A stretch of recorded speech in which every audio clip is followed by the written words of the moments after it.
תודה רבה. הייתה כאן לא מזמן נציגה מארגון אוסטרלי למען בעלי חיים, ונפגשנו איתה, והיא הראתה לנו צילומים שהם עשו מתוך אחת האוניות שמובילות את העגלים מאוסטרליה לאילת.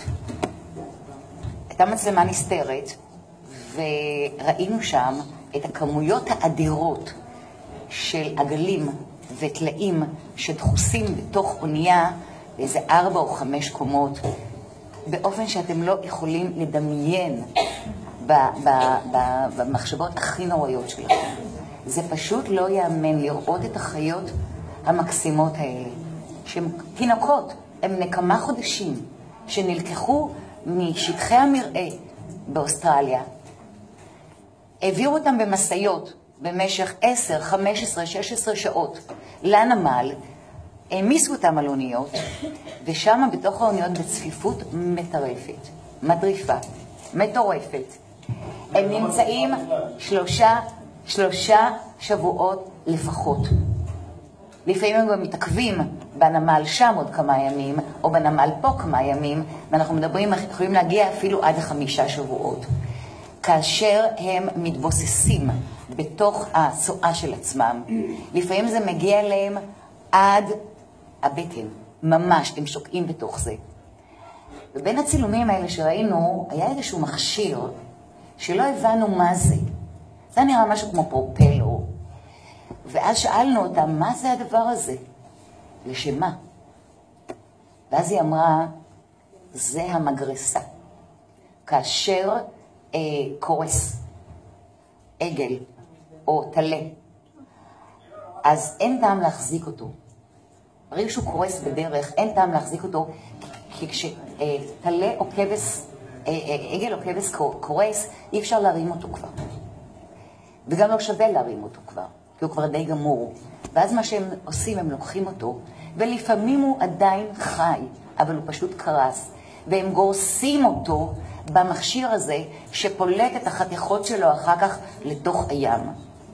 וככה הם משתחררים ממנו, גם מהמשקל שלו, גם מהנוכחות שלו, ואז הקרישים באים. אתם יודעים, הקרישים באים אחרי הים, ואתם תראו, אצלנו זו תופעה יחסית חדשה, אבל במקומות שאוניות מעבירות את העגלים ואת הטלאים, יש יותר ויותר מקרי נשיכה של קרישים, אנשים וצוללנים שנמצאים באזור. זה בהחלט יכול להגיע אלינו. ולמה זה יגיע אלינו עכשיו וזה לא יגיע אלינו עד עכשיו? כי עכשיו נפתחו הברזים.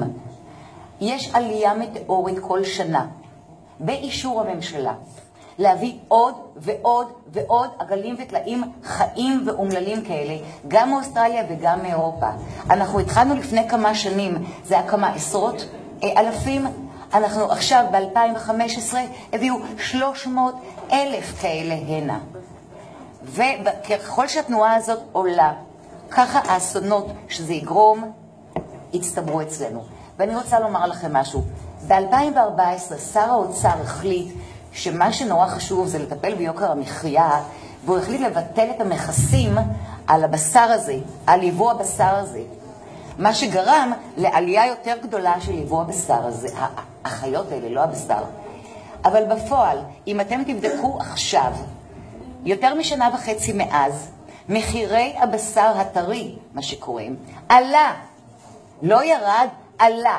זאת אומרת שמי שירוויח, מי שמרוויח מהכמויות הגדולות האלה של החיות המסכנות שמביאים הנה, זה תנובה ודבח, זה אותם יבואנים שמביאים אותם הנה, כאשר להם עולה יותר זול כי הם לא משלמים מכס, אבל מהצרכן הם לוקחים יותר כסף. כך שהציבור לא הרוויח מזה כלום. ואני אומרת לכם, חברי הכנסת היקרים, הנכבדים, החיים שלנו, של הציבור בישראל, הוא באחריותכם. ואם אתם רוצים שהציבור בישראל יהיה בריא, שהציבור בישראל יהיה מוסרי, אתם צריכים לפעול בכל דרך אפשרית, להפסיק את המשלוחים האלה. לא מזמן התפרסם מארגון הבריאות העולמי הנתונים שמראים שצריכת בשר היא מסרטנת. אנחנו רואים מה קורה בבתי החולים היום. אנחנו יודעים, ואנחנו מבטיחים לכם, שאם אתם תעודדו אכילה מוסרית ובריאה, אם אתם תעודדו את החקלאות הצמחית, ולא את יבוא הבשר הטרי הזה לארץ, ואנשים יאכלו יותר מזון צמחי ולא את הבשר הנוראי הזה, אז כל מערכת הבריאות שקורסת, את יודעת על מה אני מדברת?